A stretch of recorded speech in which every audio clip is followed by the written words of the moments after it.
Hey guys, this is AJ, your rejected conservative, and welcome back to another video. This one, we're going to be watching Tucker interview a Democratic strategist. So let's see how that goes. Here we go. Well, Hillary Clinton has found the secret of success finally, late in life, knowing whom to blame for her failures. There are a lot of them. On tour to promote her book, What Happened, Clinton accused Donald Trump, among many others, of playing the race card during his inauguration. Something new. So there I was on the platform, you know, oh my gosh, feeling like an out-of-body experience. Calm down. And it's okay. Calm down. then his speech, which was a cry from the white nationalist gut. This American carnage man. stops. Her What jowls. an opportunity to say, okay, I'm proud of my supporters, but I'm the president of all Americans. That's not what we heard at all. Really? Michael Starr Hopkins is a Democratic strategist. He joins us tonight. You know, I was sitting as I watched this, I remember thinking at the time, pretty good of her to come to the inauguration. Yeah. Didn't have to. I thought it was kind of magnanimous. To say this, though, diminishes her, it divides the country, and it's factually insane. You listened to the inaugural. Where was the white supremacist part? I mean, Donald Trump is harkened back to the Nixon strategy. He's used the Lee Atwater playbook pretty much since he walked down that golden escalator. What does that mean? I mean, it's very specific. Nixon strategy. She said the speech was a white nationalist speech. Yeah. I listened to the speech. He talked all about how we need to rebuild our inner cities, which are not primarily white, as you know. How is that a white nationalist speech? Because it's we know not. What Donald Trump was actually hearkening to was that urban cities are nothing but forgotten places where African Americans are nothing but criminals. It's why when he made the comments Where did he down the say elevator, that? or escalator rather. Where did he say Tower, that, Michael? He talked about Mexicans were rapists. Hold on. Mexican immigrants and Americans who live in really? cities are two Where did he say that, groups. Michael? He's saying, I mean, I watched the speech. Whatever you think of what he's done or whatever, he was saying, look, these places have been ignored. They're run entirely by Democrats, as you know. Exactly. As vote farms. All inner cities are run by Democrats, the vast majority of them. Democrats saying they're run by Democrats, they're super depressing, they're horrible, and here's Trump is saying, like, let's fix these places. And that's white nationalism? Well, kind of a weird version of white nationalism. Let's not pretend that Donald Trump really wants to fix the problems that ail Chicago. Who are you to assume that?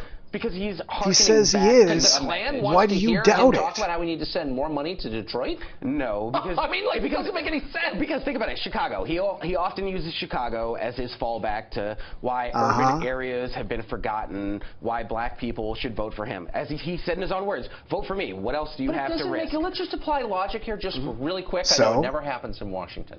He was appealing to them. If you were really a racist, if you were a white nationalist who wanted to hurt non-white people, you'd be pretty psyched about what's going on in Chicago. No, I mean. You would be, because what you're seeing is African Americans shooting each other. So why would you be worried about that if you were a racist? But see, that's the narrative that certain media companies have used. The actual rate of people killing each other, black people are killing black people because we all live in the same neighborhood. White people are killing other people. No, but I'm not even making that point. I'm not making that point. Gosh. I'm just saying, if you were a racist, you would not be concerned about what's happening on the south side of Chicago. You wouldn't be concerned about Detroit. I guess you'd be applauding it, and he's doing the opposite. That's a good logical point, like, Tucker. There's no evidence. I think she should stop talking this way because there's no evidence that it's true, and it scares the crap out of people. But it is true. Let's look at what Hillary Clinton said during her campaign. She said that Donald Trump was uniquely unqualified. He is. He has not managed to fulfill all the things. She said his temperament was bad. That's all fair. Temperament is bad. None of that has to do with racism. What I object to is the race stuff, because it leaves permanent scars. It divides us more than we need to be. Here's what she said. Here's what she said in that ludicrous interview with Jane Pauley. She said Trump was successful in referencing nostalgia that would give hope, comfort, and settle grievances for millions of people who were upset about the gains made by others.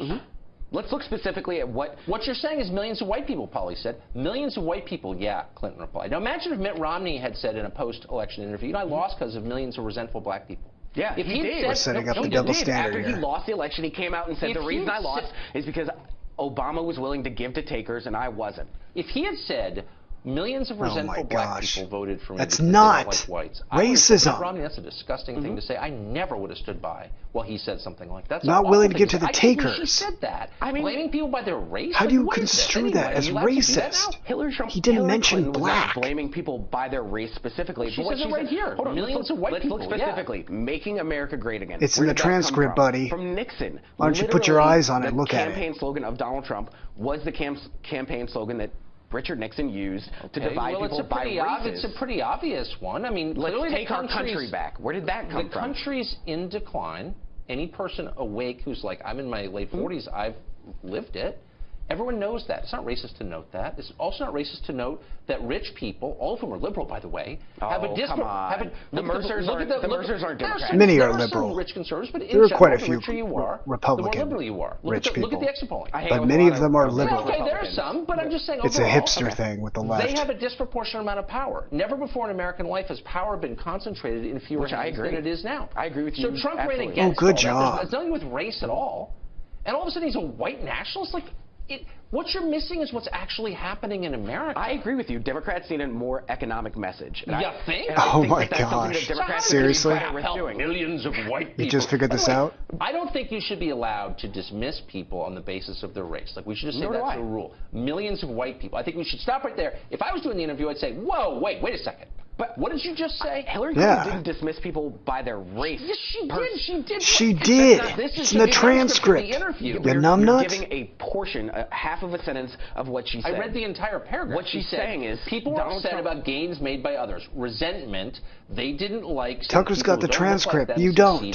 He's got it in front of him, buddy. You don't think that Donald Trump exploited white people's fears after Obama? I guess what I'm against is making. Who are you to say he exploited them? Obama really hurt, this is my own view, really hurt America in a lot of ways that you sort of weren't allowed to say because they were constantly saying, oh, if you don't like Obama, you don't like Obamacare, you're a racist. So people were like, oh, okay, I won't say anything. But he really did kind of hurt America. He divided it. And this was in part a reaction against that, but it doesn't mean they're racist. I agree with you. I think there's a conversation America needs to have about how shut up. But I think Donald Trump has done something which is really dangerous, and that he's played on the fears and insecurities of white America to push an agenda which he doesn't even support. Donald Trump's not a Democrat. I'm so sick of conversation. More Hispanic votes and more African American votes than Mitt Romney did. Dialogue. I mean, Mitt Romney, after the 47% tape and after Sandy, he had his own issues to deal with. No, but I'm just saying Trump got more. Donald Trump he got more. I mean, it's kind of weird. But he lost by a smaller margin than Mitt Romney did. So let's not pretend like he was this amazing presidential candidate. What the hell are you talking about? Saying, as a demographic breakdown, it's kind of interesting that this white nationalist got more black votes than Mitt Romney did. But whatever. We'll see how that works out come 2020. Mr. Hopkins, thank you for joining us. All right. Well, there you go. Another amazing Democratic strategist with pure logic at their side. Not really. So, guys, did you see Hillary's expressions and her gesticulations? Oh my gosh. She is so cringy and robotic. She's about as human as a brick wall. How does anyone relate to her? Her facial expressions and head gyrations are so overwhelmingly theatrical. It's so hard to look at and take seriously. Honestly, it is. This woman not only manufactures fallacies out of her old flabby butt cheeks, she is a walking, talking charade. She says that his speech was a cry from the white nationalist gut. Really? And what evidence do you have of this? And how is this white nationalist exactly? Where and when did he ever actually say he was doing this for white people, exclusively, or exacting Caucasian supremacy? Where is this? It's nowhere. That's where. So, when Tucker introduces the guest, Michael Starr Hopkins, the guest starts off with something I hate that people use to start off their sentences. I hate it so much. People do this all the time. I'm sick of it. Something that is annoyingly illogical, argument-wise. Tucker asks him his first question, and the guy begins the conversation with the words, I mean. I'm so sick of that. You start off the sentence with "I mean." You don't say that at the beginning of a sentence when you start off a rebuttal to an argument, or any sentence for that matter. "I mean" is a transitional phrase used to connect a beginning statement to another statement that is intended to clarify the beginning statement. But these people who don't know how to talk abuse as a way of initiating a new thought rather than connecting to a previous thought. They abuse it. It's like always using "so" to start off a sentence. It's grammatically incorrect, and it's distracting. I can't stand that kind of stuff. And then Tucker asked, how do we know it's a white nationalist speech? And this all-seeing Democratic strategist says, we all know it harkens back to the forgotten places in the urban cities where all African Americans are criminals. So, you presuppose this is what Trump meant. Really? Did Trump ever say that? He didn't actually ever say that all blacks in inner cities are criminals. He never said it, ever. And when he did say Mexicans are rapists, he never said all Mexicans were criminals, let alone rapists. He never said all. He said a select group from the illegal population coming in. He made that very clear. When someone says Mexicans are rapists or murderers, and they leave out the word all, it usually insinuates that it's a select few, not all of them. He mentioned that many illegal violent criminals were rapists and other such things, but never made any ethnic blanket statements. But because leftists lie and they mutilate the truth and pivot it towards their own selfish, perverted, materialistic narrative, they can only ever satisfyingly portray Republicans as full-blown racists and sexists. Because that's all they know. Because that is their scheme. Grievance groups. Democrats turn entire ethnic and sex-based groups against their conservative opponents through the promise of compensation for their so-called oppression and grief.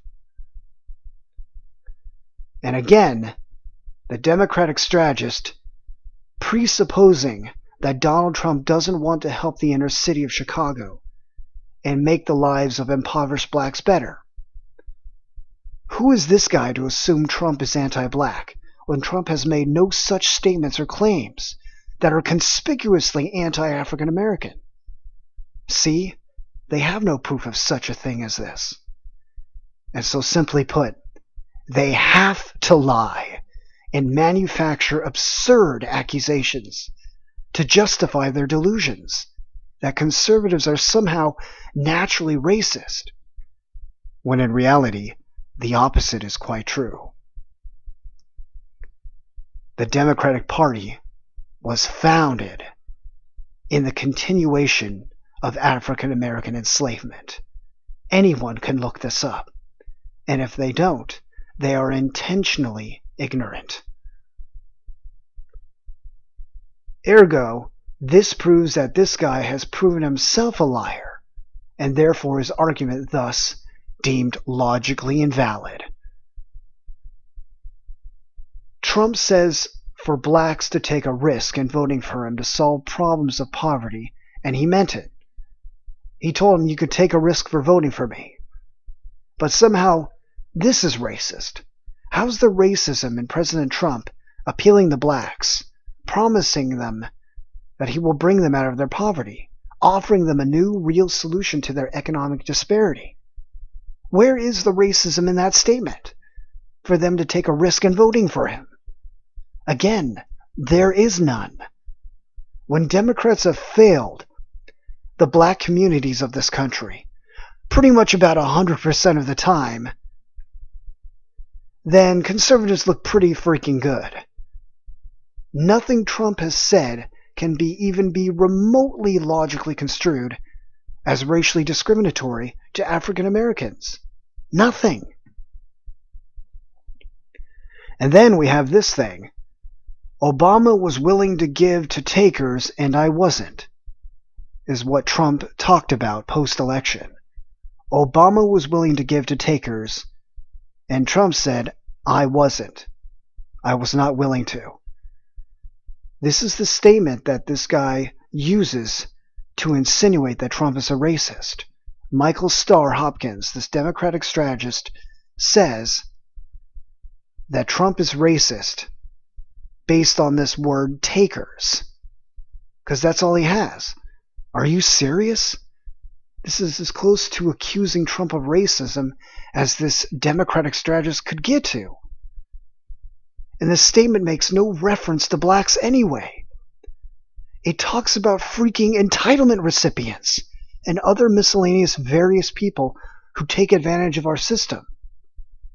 Oh, by the way, you assuming that takers means all blacks when Trump never said takers means blacks, and no one asked him if that's what he meant.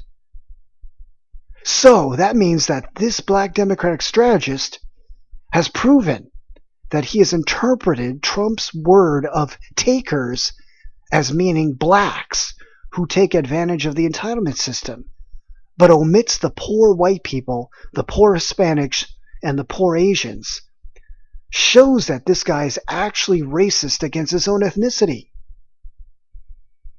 By his own logic, this Democrat, this guy has unintentionally shown that he's racist against his own fellow blacks, because he interpreted takers as just blacks, when Trump never said a single thing about that. Also, Hillary blames millions of white people for voting for Trump, which makes her a racist against whites. She flat out tells the interviewer that white people and their grievances for the gains of others was responsible for Trump's win. Ironically enough, it is because of white people that Barack Obama ever remotely made his way to the Oval Office. Twice! Are you kidding me? It's because of whites that Trump got in. And it's because of whites that Obama got in. The entirety of the black vote, the Hispanic vote, and the Asian vote combined would have not even come close to the influence of the Caucasian vote in this country. And Obama wouldn't have made it anywhere near the White Office, let alone twice. It's because of so-called evil and racist white people with grievances that Barack Obama ever got into D.C. in the first place. So in other words, his argument is fallacious and utterly destroyed. Evil white people. Oh, those white people with their grievances. Oh, wait. Uh-oh. Those same people are what got Barack Obama in for 2 whole terms. Uh-oh. Looks like there's a puncture in the argument. Oh, that's thrown out the window. This Democrat insinuates that Make America Great Again is racist as well. And he links that claim to the time Nixon used the same exact campaign slogan.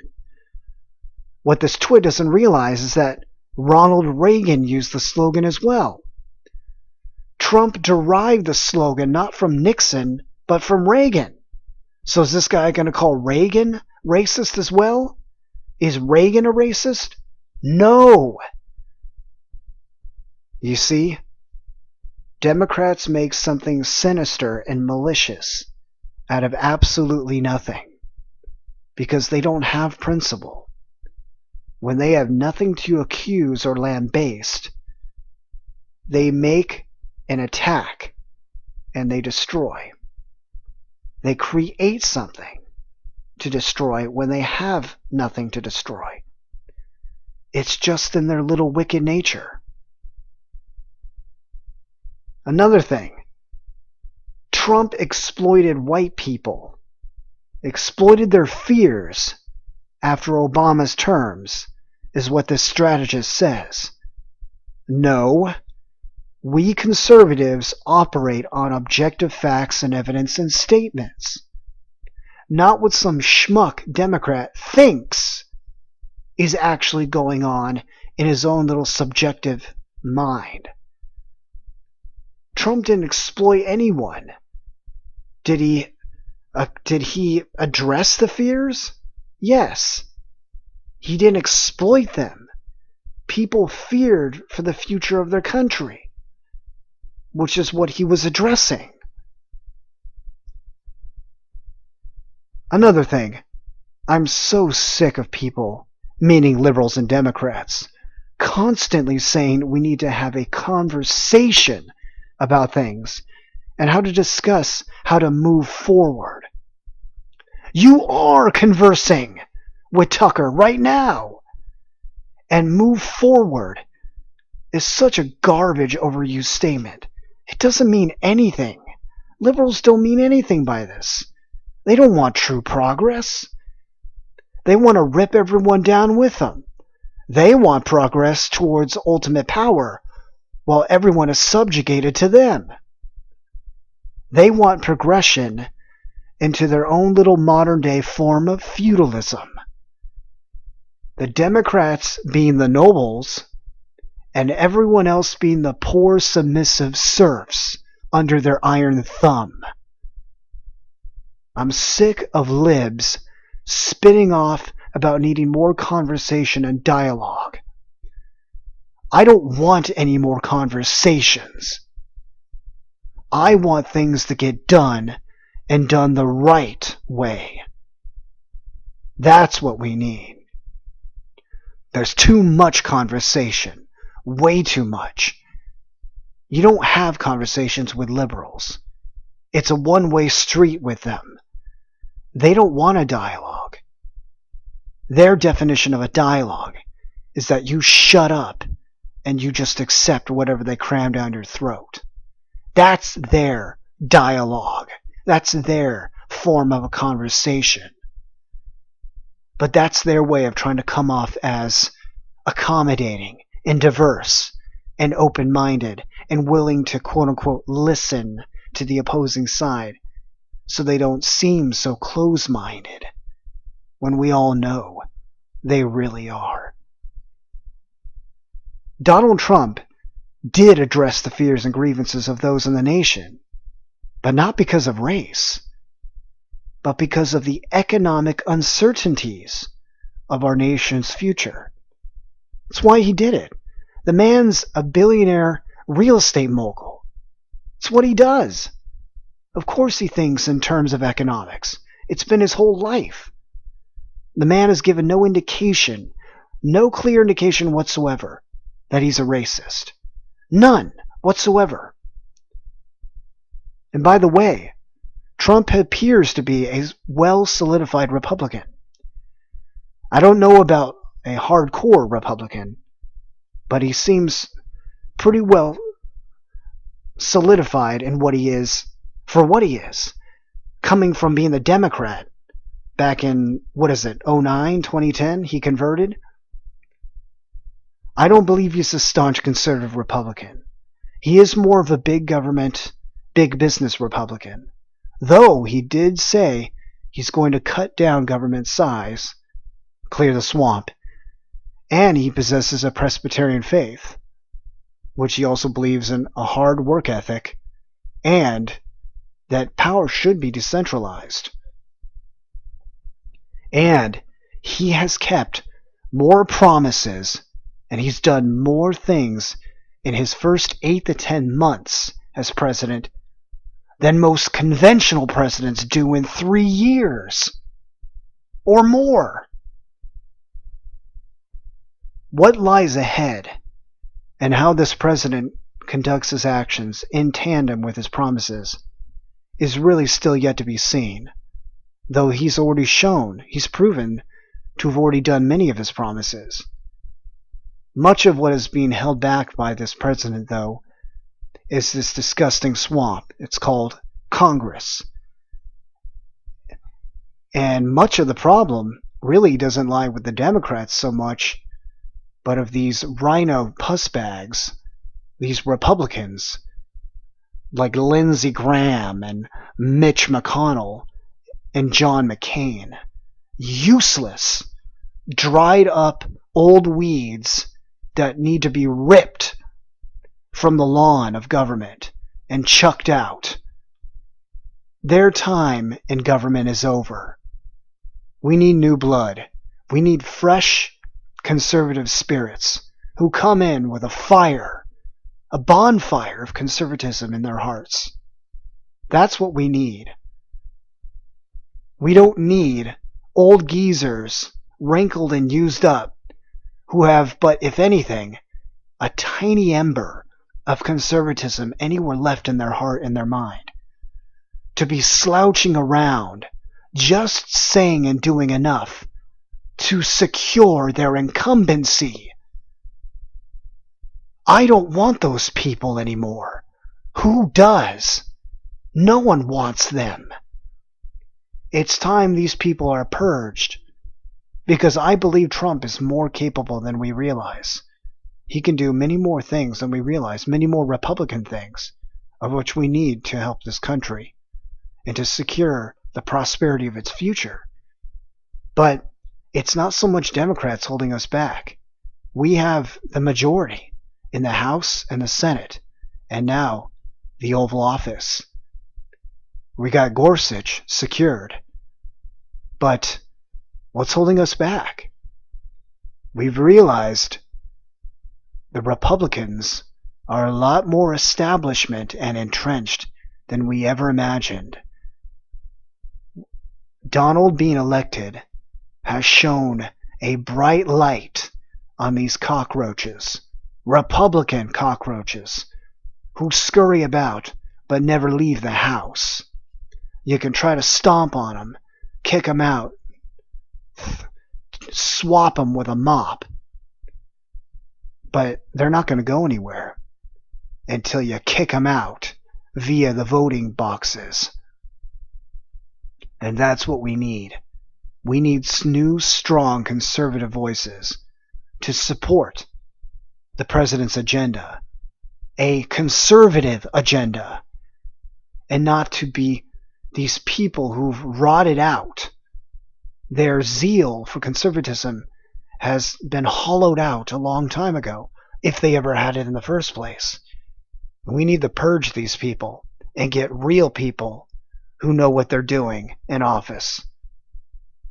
I am absolutely hoping for the best, guys. I'm hoping for the best. And for all of you, and for the sake of this country, I really hope that this country can come back from this. I hope that this president, though he is not a hardcore, staunch, conservative Republican, such as I'm a very staunch, hardcore, conservative independent, only for the sake of what these rhinos have done to this party. But I really am a conservative Republican at heart. I vote Republican, but I identify as an independent who is overwhelmingly conservative. And I am a diehard Christian, and that is even more so the center of my universe. But all these things I watch and I observe for your guys' sake, and I know all of you do as well. And I hope that this country is going in the right direction now. I hope Trump can plow through the swamp. And I hope he can do what he can in what places he's able to drain it as much as possible. I love you guys, even if you hate me or you love me. It's one of my first videos. I hope you guys stick around. I hope you subscribe and like, and I hope you like the video. There's more to come. This has been your conservative freaking reject. This is AJ. And if you guys want to support me, because I don't do CPM, I don't get monetized that way. I'm not going to do advertisements. I'm not going to do impressions. I would like to do crowd funds or PayPal. So if you guys ever wanted to decide ever to support me, you don't have to, but I would love to make this an income because I really feel this is my passion in life. And I know I'm sick of that cliche phrase. Everyone uses passion and drive and be yourself. But you know what? Just for the sake of this, I'm just going to use it because I really do mean it. Political religious commentary, I feel, is one of the biggest passions of my life. And I would love to make this my income as well. But only you guys would be able to do that. And even then, you guys choose the support if you want. If you guys want to throw me $1 or $2 or $5 or anything more, whatever you decide, or nothing at all, you can PayPal me. I'll leave the link, or go to my Plum Fund and you can support me in either of those 2 locations. But I'd love to make this an income. If it never ends up, then oh well. But I feel this is my passion. I'd love to do this, and I hope you guys support me. I hope you just love watching the videos and being here with me. And I'd love to be your conservative voice and hang around. So, yeah, I love you guys. You have a fantastic day. And I'll see you guys in the next video. See you later, guys.